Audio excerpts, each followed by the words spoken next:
Hi dear students. मैं नीरज अपने YouTube channel आई math में आपका स्वागत करता हूं। तो आज हम अपने अगले क्वेश्चन की तरफ बढ़ते हैं और ये जो मैं क्वेश्चन कराने जा रहा हूं और जो ये क्वेश्चनों की सीरीज चल रही है ये 10th क्लास वाले बच्चों के लिए मोस्ट इंपोर्टेंट क्वेश्चन है और उनके एग्जाम में आने वाले क्वेश्चन है। तो अगर कोई बच्चा इन वीडियो को देखता है तो उनके लिए आने वाले एग्जाम में बहुत हेल्पफुल रहेगी। तो हमारा आज का पहला क्वेश्चन है 0.2x प्लस 0.3y बराबर 1.3 तथा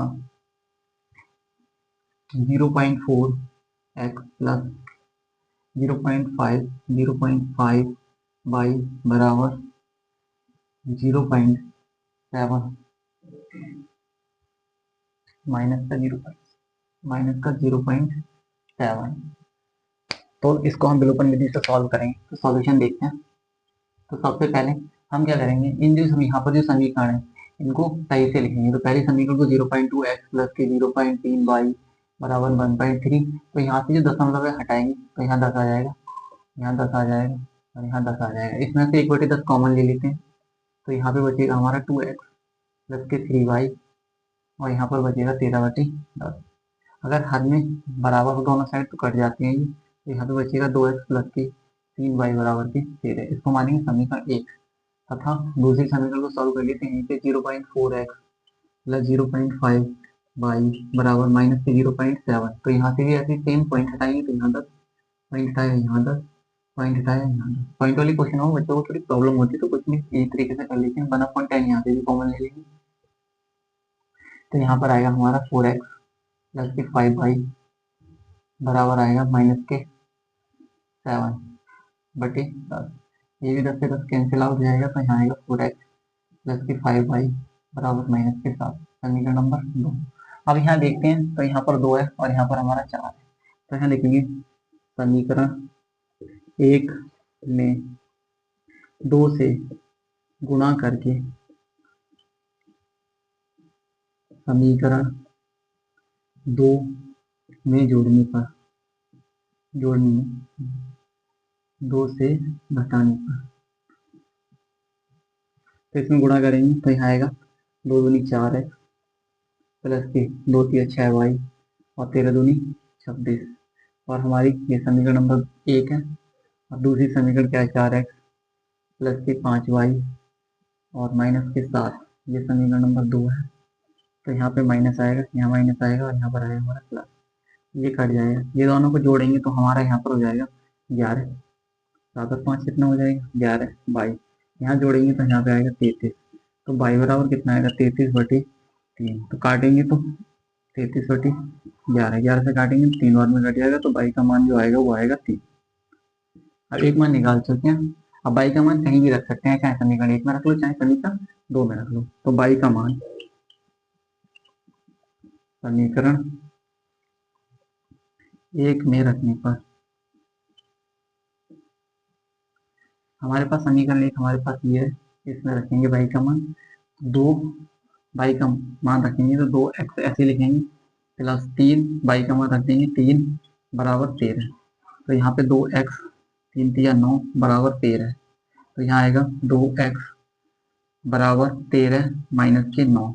तो x 2x बराबर आएगा, यहाँ घटाएंगे तो हमारा बचेगा 9 घटा देंगे तो 6, 4 बचेगा। कितना बचेगा यहाँ पर 4 बचेगा। तो x बराबर कितना आएगा हमारे पास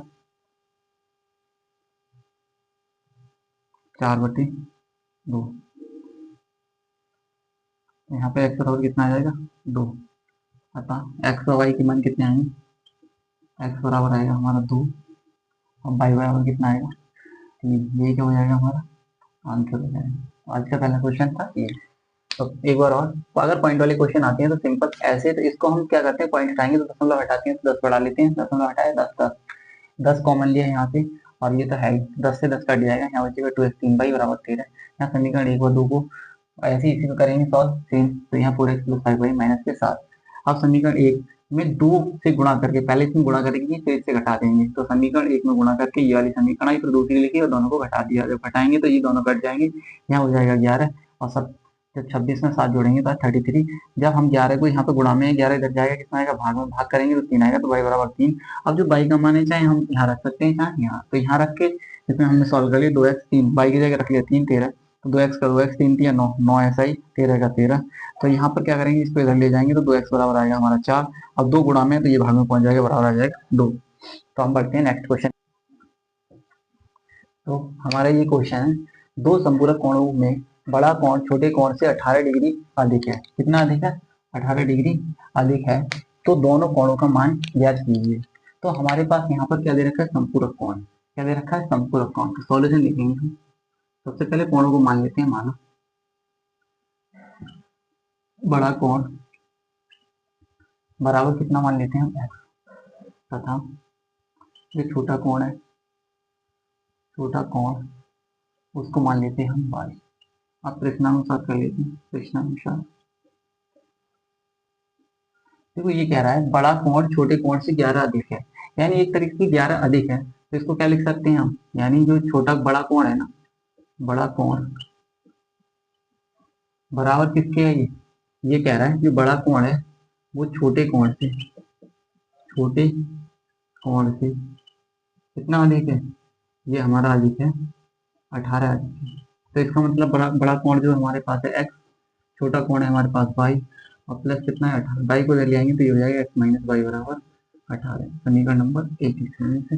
तथा ये दोनों जो कोण है ना, ये कैसे कोण है, संपूरक कोण। क्योंकि हम जानते हैं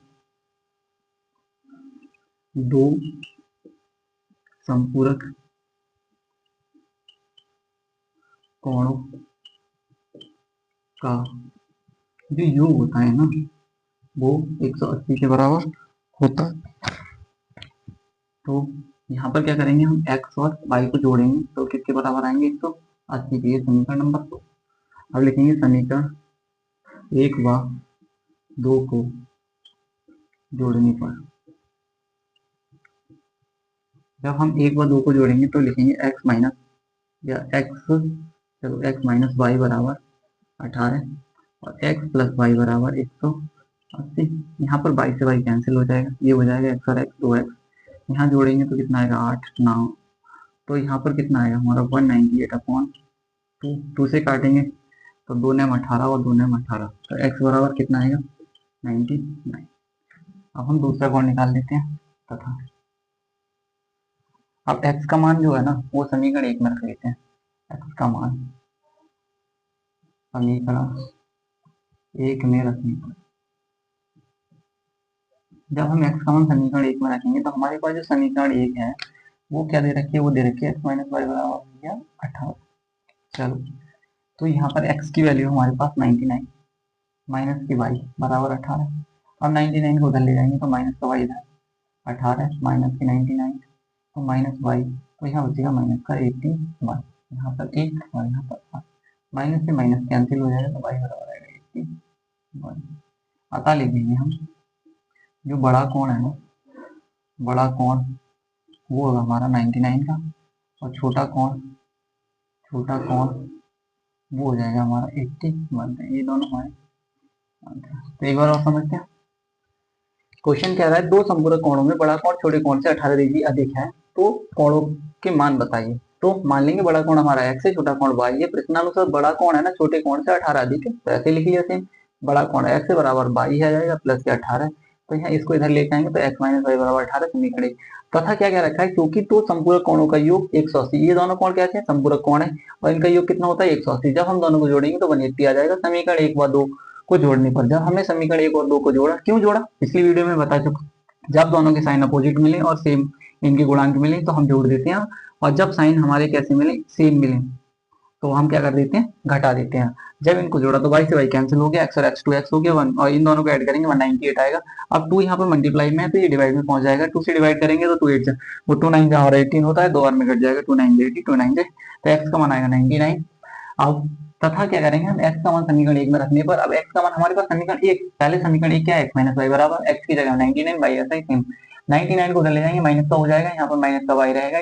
जब यहाँ पर घटाएंगे इनको तो माइनस का 1 कितना बचेगा 81, माइनस का माइनस कैंसिल हो जाएगा तो y बराबर आएगा हमारा 81। अतः बड़ा कोण जो होगा वो 99 का होगा और छोटा कोण हमारा 81 1 का होगा, ये हमारा क्या आंसर। अब हम नेक्स्ट क्वेश्चन की ओर बढ़ते हैं। आज मैं जो क्वेश्चन कराऊंगा मोस्ट इंपोर्टेंट क्वेश्चन, तो आज ये वाला क्वेश्चन है हमारा। तो इस क्वेश्चन में देखते हैं क्या है। ये कह रहा है 2 व्यक्तियों की मासिक आय का अनुपात 9:7 है तथा उनके खर्चों का अनुपात 4:3 है।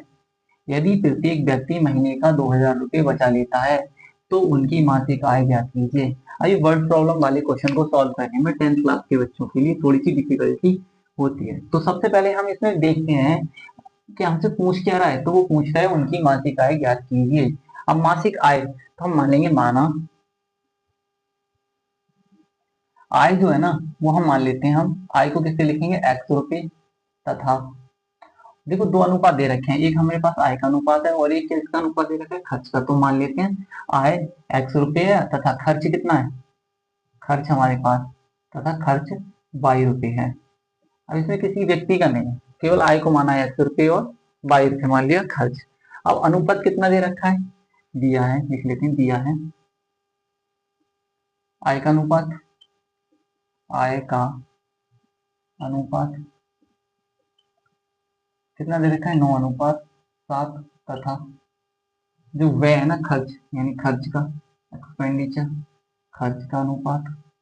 अब खर्च का अनुपात कितना दे रखा है, खर्च का अनुपात दे रखा है 4:3। अब 2 अनुपात है तो माना अब क्या हो जाएगा, तब लिखेंगे तब प्रथम व्यक्ति की आय, प्रथम व्यक्ति की आय बराबर कितनी हो जाएगी, अब 9 और हमने क्या माना है को x, तो 9x हो जाएगी, ठीक है। तथा और जो खर्च है ना उसका तथा यही लिख लेते हैं तथा जो खर्च है वो कितना हो जाएगा, खर्च माना है हमने 22, तो खर्च कितना दे रखा है इसका, पहला वाला पहले का खर्च होगा, ये हो जाएगा हमारा 4 ऐसे ही तथा अब दूसरे व्यक्ति के लिए लिख लेते हैं, दूसरे व्यक्ति की आय, दूसरे व्यक्ति की आय 7, इसके साथ मैक्स तथा और उसका खर्च कितना दे रखा है, उसका खर्च है भैया 3, तो कितना हो जाएगा 3। तो मैं आशा करता हूँ यहाँ तक समझ में आया होगा। पहले हमने x क्या माना है आय और खर्च को मान लिया 22, तो जो अनुपात होता है ना उसमें जो हमारी रियल आय होती है उससे गुणा कर देंगे तो व्यक्ति की आय निकल आएगी। ऐसे खर्च, खर्च को हमने 22 और ये दोनों का खर्च है तो इसमें अगर हम 22 से गुणा कर देंगे तो इनका खर्च निकल आएगा। तो पहली व्यक्ति की आय है जो ना 9x हो जाएगी और दूसरे व्यक्ति का पहले व्यक्ति का खर्च हो जाएगा 4y। ये पहले व्यक्ति का आय है और ये खर्च है, ये दूसरे व्यक्ति की आय है, दूसरे व्यक्ति का खर्च है। तो दूसरे व्यक्ति की आय हो जाएगी 7x और उसका भी खर्च हो जाएगा 3x। अब आगे वो कह रहा है प्रत्येक व्यक्ति 2,000 रुपये बचा लेता है। तो बचत क्या होती है, देखो बचत जो होती है ना, बचत जो हम जितना कमाते हैं यानी आय, अगर मैं से जितना खर्च कर रहे हैं उसको घटा दिया जाए तो बचत निकल आती है। तो बचत प्रत्येक व्यक्ति की बचत दे रखी है, प्रत्येक व्यक्ति की बचत बराबर कितना दे रखा है 2,000 रुपये दे रखा है। तो प्रथम व्यक्ति की बचत कितनी हो जाएगी,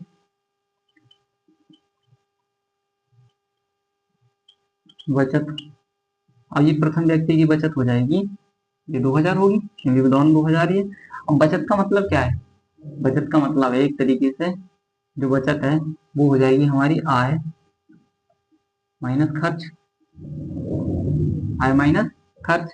और ये कितना हो जाएगा, ये किसके बराबर हो जाएगी 2,000 के। अब आय कितनी है उसकी 9x, खर्च कितना कर रहा है भैया 4y, तो बचाएगा कितना 2,000।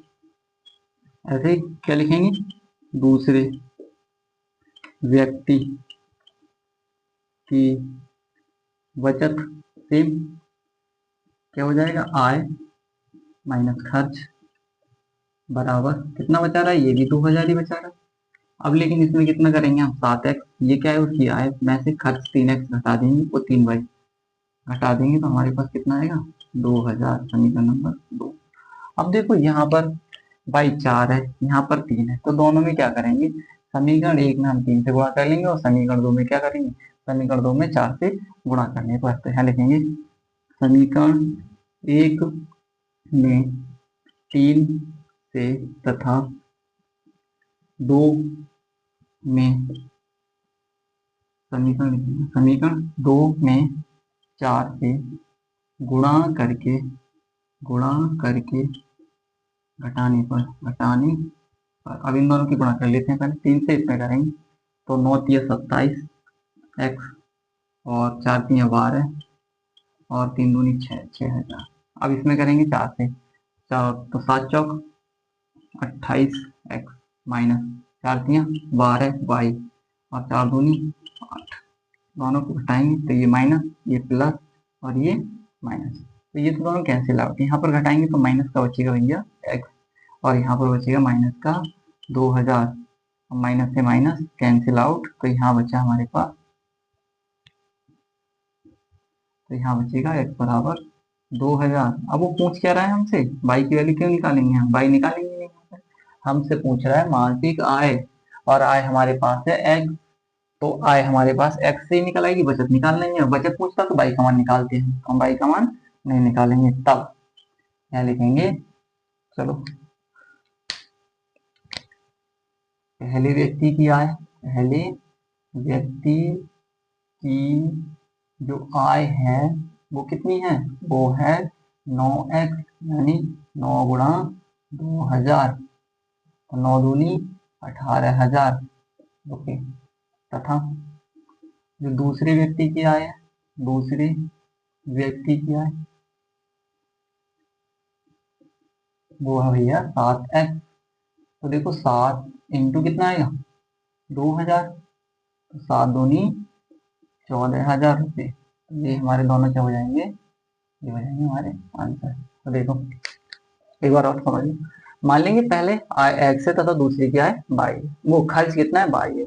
अब आय का अनुपात 9:7, तो खर्च का अनुपात इतना दे रखा है, प्रथम व्यक्ति की आय इतनी है, खर्च उसका इतना हो जाएगा, और इसकी दूसरी क्या है 7x हो जाएगी, खर्च इतना हो जाएगा। प्रत्येक व्यक्ति की बचत है 2000 रुपये।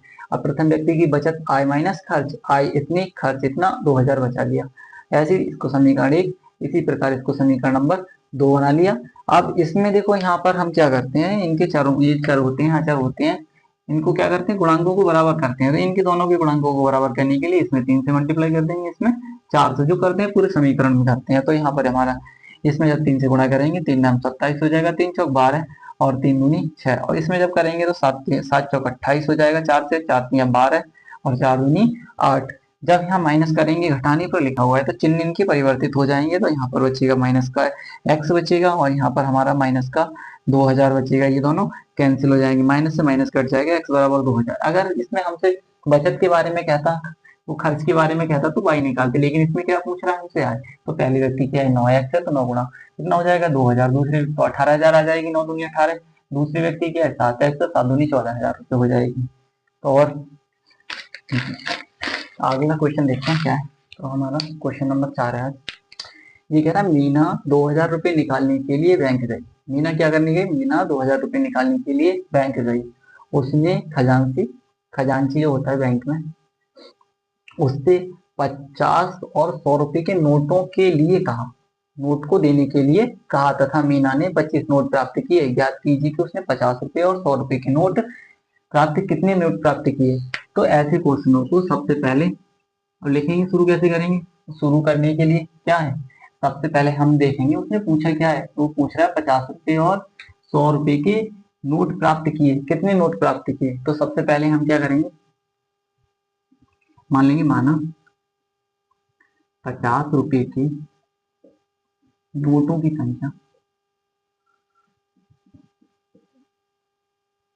वो कितनी है, वो x है, तथा अब 100 रुपए के जो नोटों की संख्या है उसको मान लेंगे हम y। अब कर लेते हैं प्रश्नानुसार, उसने कुल नोट कितने प्राप्त किए हैं 25, तो कुल जो नोट है ना वो कितने मिले हैं उसको 25, यानी इसमें x 50 के और y 100 के हैं, तो x प्लस y बराबर कितना आ जाएगा यहाँ पर 25 आंसर नंबर 1। तथा और उसने कुल जो रुपए जो प्राप्त किए हैं वो कितने हैं, वो 2000 रुपये हैं। अब देखो मैं एक चीज समझाता हूँ, जैसे तुम्हारे पास 10 के कितने नोट हैं, 10 नोट है, तो अगर जो रुपये बनाने हैं यानी 10 रुपये के कितने नोट हैं, 10 ही नोट हैं, तो जब इनको टोटल रुपये में कन्वर्ट करोगे तो 10 की गुणा 10 से कर देंगे, 10 10 के गिनेंगे तो कितना आ जाएगा, 100 रुपया हो जाएगा। यानी अगर नोटों में जो रुपये की कीमत होती है उससे गुणा कर देते हैं तो वहां पर हमारी उसकी कुल कीमत निकल आती है। तो ऐसे यहाँ पर करेंगे तो हमारे पास 50 के नोट कितने हैं, 50 रुपए के एक्स नोट है, कितने नोट है एक्स, तो 50 से एक्स की गुणा कर लेंगे, ये रुपए बन गए। और ऐसे 100 के कितने नोट है हमारे पास 22, तो 100 की गुणा 22 से कर लेंगे, ये भी रुपए बन गए। टोटल कितने हैं 2000। यहाँ से 50 कॉमन ले लेते हैं तो यहाँ पर बचेगा एक्स प्लस के 2y बराबर आ जाएगा 2000। अब जो 2000 है ये इसके नीचे पहुंच जाएगा, एक्स प्लस के 2y बराबर 2000 बटे 50। तो यहाँ काटेंगे इसको तो और यहाँ काटेंगे तो कितना आएगा 40, यानी x प्लस के 2y बराबर आ जाएगा 40। इसको समीकरण नंबर 2 लिख लेंगे। यहाँ x है, यहाँ x घटा दो तो समीकरण 1 व 2 को घटाने पर तो घटाएंगे तो x प्लस के 2y बराबर 40 है और x प्लस के y बराबर भी कितना दे रखा है 25 है। घटाएंगे ये माइनस ये माइनस ये माइनस, ये दोनों कट गए, यहाँ बाई बचेगा तो यहाँ पे बचेगा भैया 15। बाई की कितना है 15। अब बाई का जो मान है इसको हम समीकरण किस में रख लेते हैं, समीकरण 1 में रख लेते हैं। बाई का मान समीकरण 1 में रखने पर जब हम बाई के मान को समीकरण 1 में रखेंगे तो हमारे पास समीकरण 1 ही है, लिख देता हूँ एक्स प्लस के वाई बराबर 25। अब बाई का मान आया हमारे पास भैया बाई बराबर आया 15, तो यहाँ रख देंगे 25। तो एक्स बराबर कितना आएगा 25 माइनस के 15, तो एक्स बराबर आएगा 10। यानी 50 रुपए के जो नोट हैं वो कितने लिए हैं उसने 10, और 100 रुपए के नोट कितने लिए हैं उसने, वो लिए हैं उसने 15। ये दोनों क्या है 500, यानी कितना हो रहा है टोटल 1500 रुपये हो और 500 रुपये वो, तो टोटल हो गया 2000। एक बार आप समझ लेते हैं। मीना 2000 निकालने के लिए बैंक गई, उसने खजांची से 50 और 100 रुपए के नोटों को देने के लिए कहा। मीना ने कुल 25 नोट प्राप्त की। ज्ञात कीजिए कि उसने 50 रुपए और 100 रुपए के कितने नोट प्राप्त किए। मान लेंगे माना 50 रुपए के नोटों की संख्या एक्स है और 100 रुपए के नोटों की संख्या क्या है बाई है, ठीक है। तो कुल नोट उसने 25 मिले हो, कुल नोट कितने मिले उसे 25, तो एक्स प्लस और बाई नोटों की संख्या को जोड़ देंगे तो 25 के बराबर। अब कुल रुपया भी बनाना सिखाया है तो कुल रुपये उसने 2000 प्राप्त किए हैं। अब 2000 में 50-50 के नोट वाले रुपए कितने हैं एक्स और इतने, यानी बाई नोट है कितने कितने के 100 के, पर एक्स नोट है कितने कितने के 50 के। इन दोनों को जोड़ा 2000 रुपये बनेंगे। 50 कॉमन ले लिया तो यहाँ पे एक्स बचेगा, यहाँ पर 2 5 4 से काटेंगे 2 बार में आ जाएगा। ये 50 मल्टीप्लाई में तो डिवाइड में पहुंच जाएगा, 0 से 0 5 से काटेंगे 5 20 और 1 0, तो x प्लस 2y बराबर 40। यहाँ पर x और x के गुणांक कैसे हैं सेम, तो क्या करेंगे समीकरण 1 व 2 को घटाने पर दोनों को घटाएंगे तो x x कैंसिल हो जाएगा, यहाँ y बराबर बचेगा 15। y का मान समीकरण 1 में रखने पर तो हमारे पास समीकरण x प्लस y बराबर 25 है, तो x प्लस 15 बराबर 25, तो x बराबर 25 माइनस 15 x बराबर आ जाएगा 10। अब 50 रुपए के नोटों की संख्या कितनी आ जाएगी 10, और हमारे 100 रुपए के नोटों की संख्या आ जाएगी 15। तो ये हमारा चौथा क्वेश्चन और ये हमारा लास्ट क्वेश्चन रहेगा 5वां क्वेश्चन। तो हमारा आज का लास्ट क्वेश्चन, यदि किसी भिन्न के अंश बाहर में 2 जोड़ दिया जाता है, कितना जोड़ दिया जाता है 2 जोड़ दिया जाता है, तो वह 9/11 हो जाती है। यदि उसके अंश बाहर में 3 जोड़ दिया जाता है तो वह 5/6 हो जाती है। तो भिन्न ज्ञात कीजिए। अब देखो बहुत से बच्चे क्या करते हैं, उनको भिन्न के बारे में पता नहीं होता है। तो भिन्न बच्चों जो मिलके बनी होती है वो किससे बनी होती है, वो होती है अंश अपॉन हर से। तो जो हमारी भिन्न होती है वो अंश अपॉन हर से बनी होती है। तो सबसे पहले हम क्या करते हैं, यहाँ पर भिन्न बनाने के लिए मानेंगे, हम मानेंगे माना जो अंश है ना वो हमारे पास क्या मान लिया हमने, उसको मान लिया x, और अंश मान लिया तो फिर मानेंगे हम हर को भी, तो हर मान लेंगे y। अब हम भिन्न बना लेंगे। तो मैंने अभी बताया जो भिन्न होती है वो होती है अंश अपॉन हर। तो हमारे पास भिन्न जो आएगी वो आएगी x अपॉन बाई। अब देखो प्रश्नानुसार कर लेते हैं, तो प्रश्नानुसार करते हैं। प्रश्नानुसार में क्या करेंगे, प्रश्नानुसार में करेंगे यदि किसी भिन्न के अंश में 2 जोड़ दिया जाता है। तो देखो भिन्न हमारे पास क्या है, ये कह रहा है किसी भिन्न के अंश में दो जोड़ दिया जाता है, या फिर भिन्न लिख लेते हैं हम। भिन्न हमारे पास x बटे y, तो ये कह रहा है यदि किसी भिन्न के अंशवा हर में दो जोड़ दिया जाए, इन दोनों में दो दो जोड़ देते हैं तो भिन्न 9/11 हो जाती है। 9/11 क्रॉस मल्टीप्लाई कर लो इनकी, इसकी इधर और इसकी इधर, तो यहाँ करेंगे तो ये हो जाएगा 11x और 11 दूनी 22, तो यहाँ 9 9 दूनी 18। y वालों को x y वालों को एक तरफ संख्याओं को, तो 9y बराबर 18 माइनस के 22, तो यहाँ आ जाएगा 11x माइनस के 9y बराबर, यहाँ घटेगा तो माइनस के 4 बचेगा। समीकरण नंबर 1। ये प्रथम शर्त थी, प्रथम शर्त मान लेते हैं इसको तथा। अब वो कह रहा है, फिर भिन्न लिख देते हैं x अपॉन वाई। अब वो कह रहा है यदि उसके अंशवा हर में 3, अब कितना जोड़ेंगे, 3 जोड़ दिया जाए, तो जो हमारी भिन्न है वो 5/6 हो जाती है। कितनी हो जाती है, अब इसकी मल्टीप्लाई, तो 6 एकम 6 और 6 तिया 18 और ऐसे 5y और 5 तिया 15, इसको ले आएंगे तो 6x माइनस के 5y इक्वल्स टू 5 माइनस का 18, तो 6x माइनस के 5y यहाँ माइनस का कितना आएगा 3। समीकरण नंबर इसको लिख लेंगे 2। आगे सॉल्व कर लेते हैं।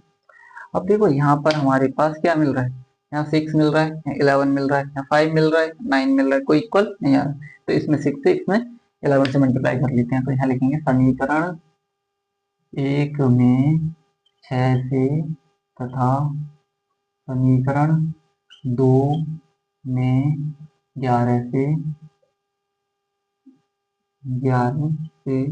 गुणा करके घटाने पर, गुणा करके घटाने दोनों समीकरण को हटा देंगे। तो पहले वाले में 6 से करेंगे तो 6 11 6 66 x और 9 छिक्का 54 माइनस का 54 y बराबर और 6 चौक 24। अब इसमें करेंगे 11 6 66 x माइनस 11 पंजे 55 y बराबर 11 3 33। यहाँ पे भैया घटाएंगे तो माइनस, यहाँ प्लस, यहाँ प्लस, ये तो कैंसिल हो जाएंगे, यहाँ पे बचेगा केवल y। y का मान समीकरण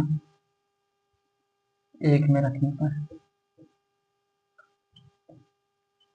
जब समीकरण 1 में रखेंगे हम y का मान, तो हमारे पास समीकरण 1 ही है 11x माइनस 9 गुणा 11 बराबर माइनस के 4, तो यहाँ 11x, यहाँ 99 बराबर माइनस के 4,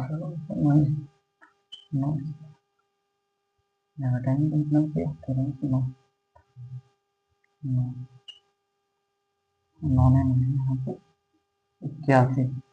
तो यहाँ पर थोड़ा सा मिस्टेक हो गई, तो ये क्या है, यहाँ पर जब इसको घटाएंगे तो यहाँ पर बचेगा 9, तो यहाँ पर y का मान समीकरण 1 में रखेंगे तो यहाँ पर कितना आएगा 11x और 9 9 81 उधर जाएगा, तो 11x और 81 उधर जाके किसका हो जाएगा भैया, माइनस के 4 प्लस का 81, तो 11x बराबर कितना आएगा 77। अब 11 से काटेंगे तो कितना बचेगा 77/11, 11 से काटेंगे 11 7 77, तो x बराबर कितना आएगा 7। तो जो अदिष्ट भिन्न आएगी हमारे पास वो क्या आएगी, अदिष्ट भिन्न वो आएगी हमारे पास 7/9। ये क्या है आंसर। तो एक बार और देख लेते हैं, अगर भिन्न वाले क्वेश्चन आए तो सबसे पहले उसको अंश मानेंगे हम x हर y, तो भिन्न हमारी x अपॉन y हो जाएगी। प्रथम शर्त क्या है, x + 2 = 9। दूसरी शर्त वो कह रहा है यदि अंश हर में 2 जोड़ दिया जाता है, तो अंश में भी 2 जोड़ दिए, हर में भी 2 जोड़ दिए, तो 9/11 हो जाती है। इसकी 11 11 11 दूनी 22, इसके गुणा करेंगे 9y 9 दूनी 18, यहाँ से समीकरण 1 बन गई। ऐसे यहाँ पर अब कह रहा है दूसरी कंडीशन में कह रहा है यदि उसके अंश हर में 3 जोड़ दिया जाता है, तो अंश में 3 जोड़ दिए, हर में तो 5/6, तो 6 एकम 6 6 3 18 और 5 एकम 5 और 5 3 15, तो यहाँ कितना आ जाएगा 3x माइनस के 5y बराबर 18 माइनस के 3, यहाँ माइनस का 3 आएगा। अब समीकरण 1 में 6 से गुणा करेंगे, 2 में 11 से गुणा करके, तो यहाँ पे जब गुणा करेंगे 24, तो यहाँ इतना आ जाएगा। जब इन दोनों को ये कट जाएंगे यहाँ पर बचेगा 22, जब हम 33 में से 24 घटाएंगे तो हमारे पास बचेगा 9। तो y का मान समीकरण 1 में रखने पर, जब समीकरण 1 में y का मान रखेंगे तो हमारे पास ये चीज आ जाएगी, यानी 11 9 में 81 हो जाएगी, 81 उधर ले जाए प्लस का हो जाएगा, माइनस का घटेगा तो 77, ये डिवाइड में जाएगा 7, तो भिन्न आएगी हमारी 7/। आज की वीडियो अगर पसंद आई हो तो इस चैनल को शेयर एंड सब्सक्राइब करें और सर्कल में इसको अधिक से अधिक शेयर करें, जिससे कि उन बच्चों का भी थोड़ा सा भला हो सके। Thank you for watching this video.